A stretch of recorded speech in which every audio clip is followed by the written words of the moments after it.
He thought his badge made him untouchable until he brought the wrong woman to court.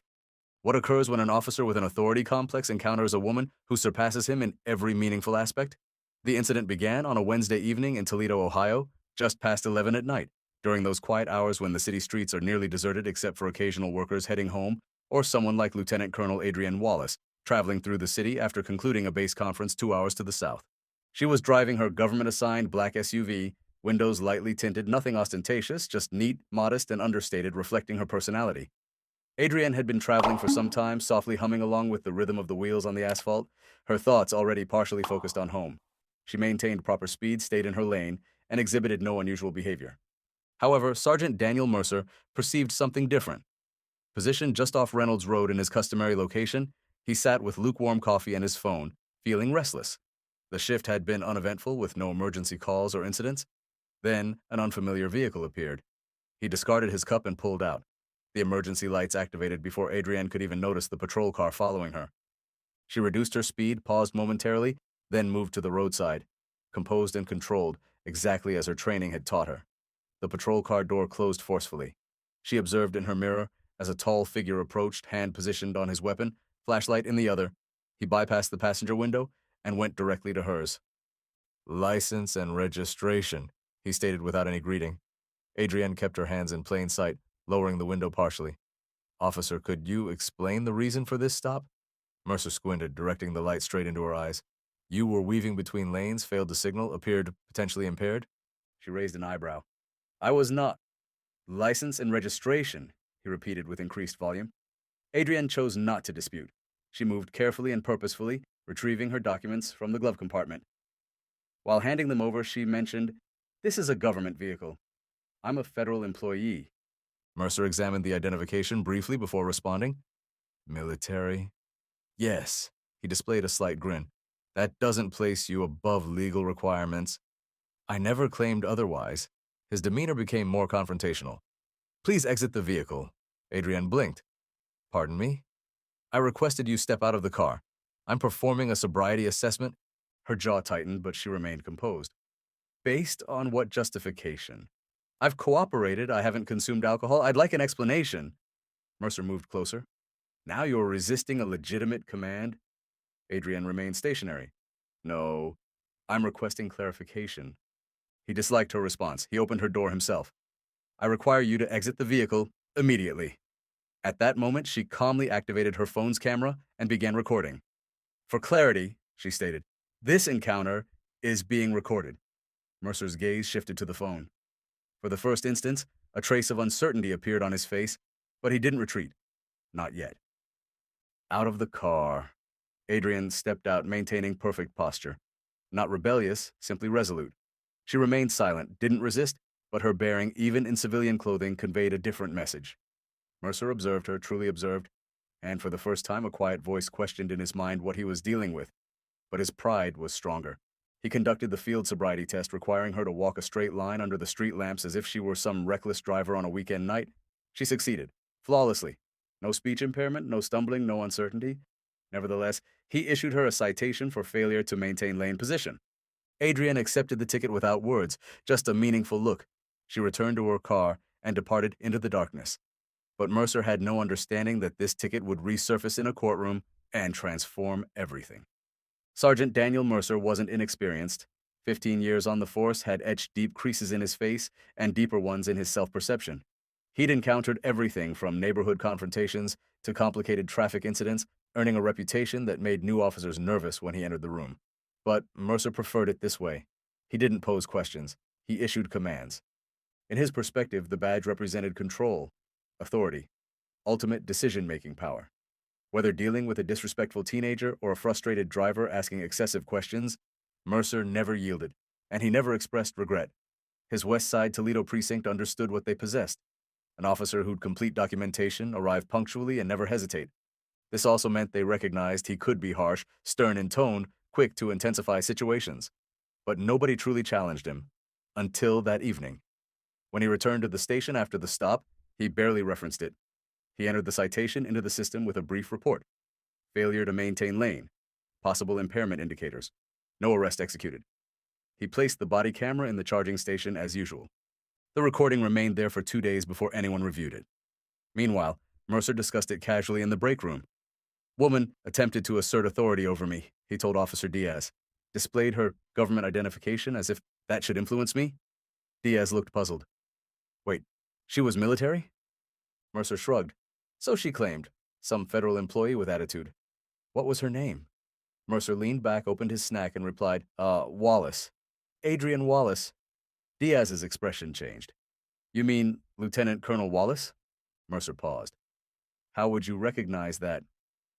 She presented a lecture at the academy last year, Diaz said carefully. She's not merely military.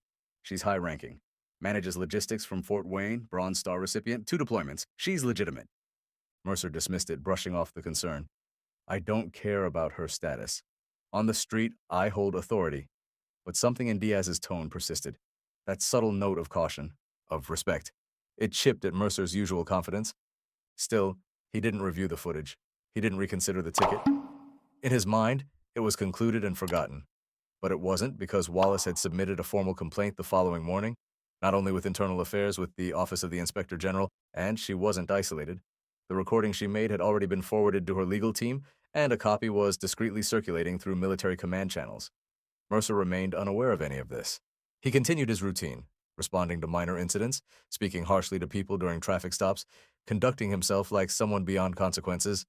Because for years he hadn't faced them, the system had shielded him, supervisors had overlooked issues, union representatives had dismissed complaints, and Mercer had grown to believe the regulations didn't affect him as they did others.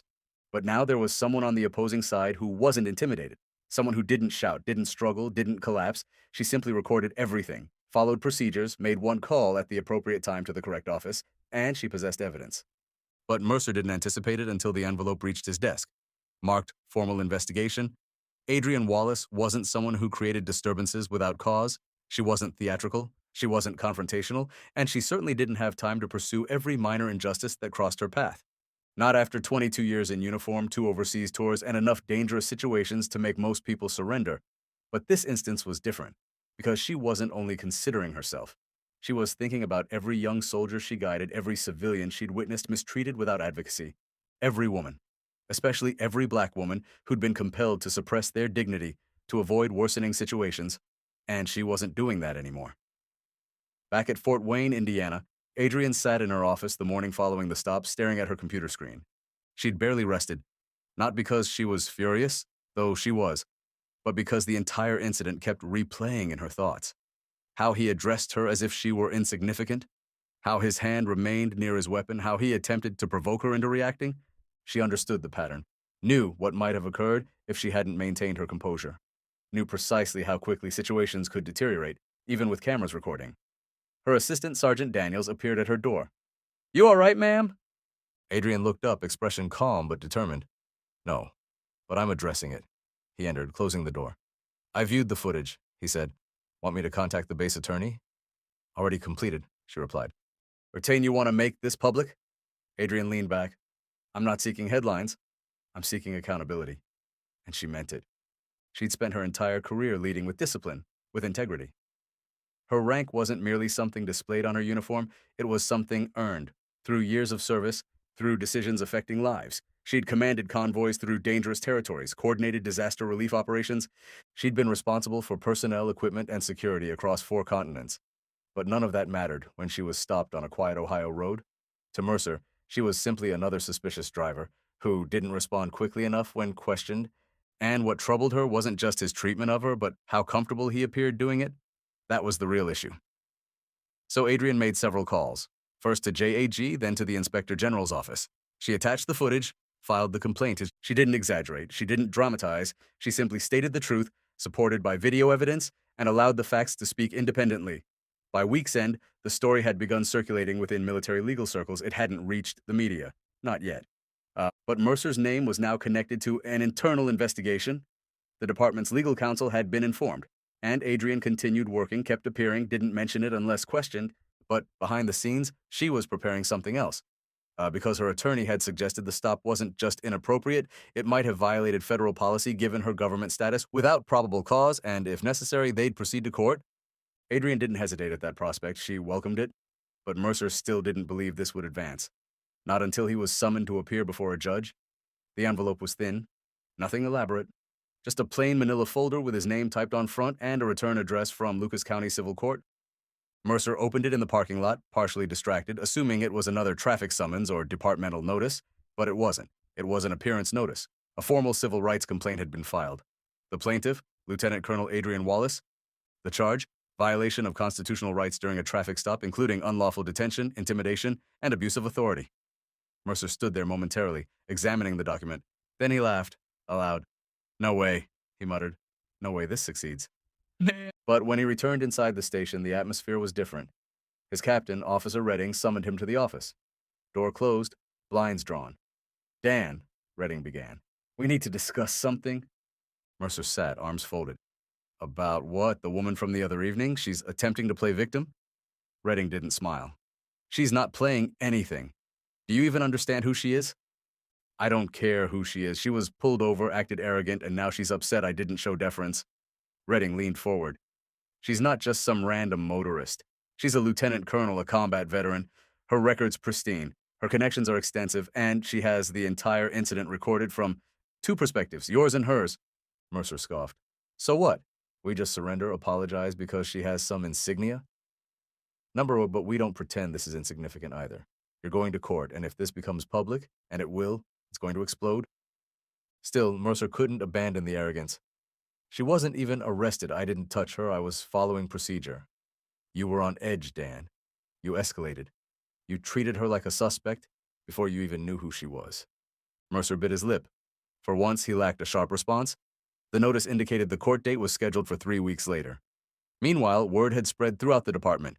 Whispers in the locker room, sideways glances in the corridor. Nobody addressed it directly, but Mercer could sense the change. He was no longer the predator.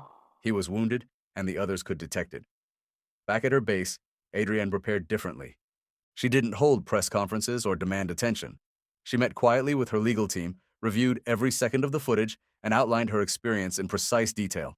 She was calm, collected, but relentless. Her attorney, Delaney Price, sat across from her and asked, "Are you certain you want to pursue this in court? It's public. It'll follow you." Adrienne nodded. "Good, let it." Price paused. "Most people would have dropped it." "I've dropped too much already," Adrienne said. "This isn't just about me." She wasn't seeking financial compensation. She wanted a public record, a moment that could be referenced, something that demonstrated power didn't excuse behavior. And that silence wasn't the only choice. She wasn't just defending herself. She was defending every person who'd been condescended to, dismissed, or intimidated behind flashing lights and a badge. And when the court date finally arrived, she didn't enter quietly. She entered wearing her full-service uniform, badges, medals, the rank on her chest clear as daylight. She wanted the jury to see her not just as a woman in a car that night, but as a human being who had served her country, respected the law, and expected the same in return. Mercer was already seated when she entered. He turned, saw the uniform. His smirk wavered for the first time, but the real test hadn't begun yet. Because when Wallace took the stand, the entire courtroom focused intently.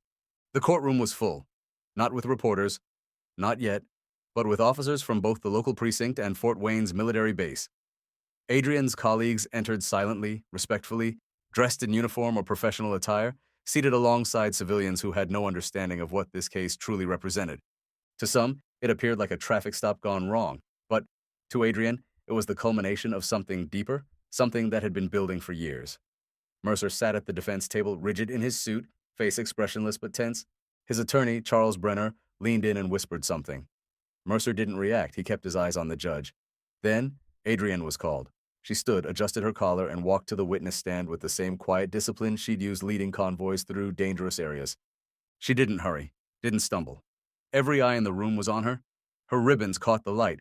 Her posture commanded respect, not because of her appearance, but because of who she was. The judge cleared his throat. "Lieutenant Colonel Wallace, thank you for your service. You may proceed." Delaney Price stepped forward, not missing a beat. "Lieutenant Colonel, could you describe the night of January 17th? Adrienne spoke clearly. "I was returning from a meeting at the Indiana Guard Reserve. Around 11:15, I was stopped by Officer Mercer.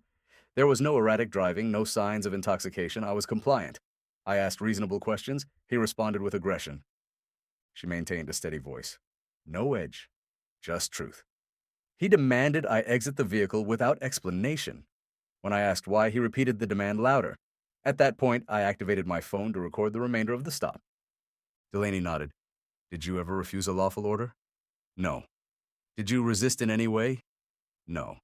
Did you identify yourself? Yes. I informed him I was a federal employee and that I was driving a government vehicle.